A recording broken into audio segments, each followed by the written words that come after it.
The Manipur government has issued a stern warning to Kuki outfits planning rallies across the states on August 31st, 2024. In a bid to prevent further escalation of tension, the government has ordered strict security measures and a robust response mechanism to maintain law and order. The Kuki outfits demanding the creation of the union territory with a legislature for the Kuki Joe community have planned rallies in various districts of Manipur with the main event settled at Jantar Mantar in New Delhi. In our notifications, the Manipur Home Commissioner N. Ashok Kumar expressed deep concern over the potential for this rally to disrupt the fragile peace in the state. He urged the public to refrain from participating in or inciting any activities that could lead to law and order issues.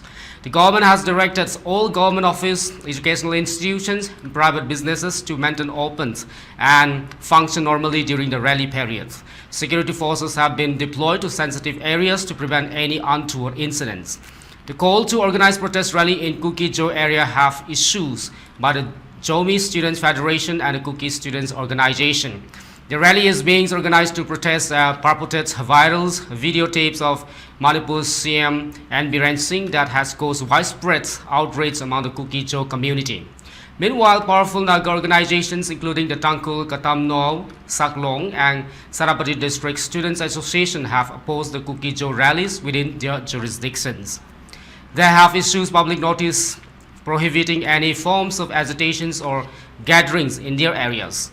The planned rallies comes amidst ongoing tension between the Kuki and the Meitei communities in Manipur, which have resulted in violent clashes and displacement of thousands of people.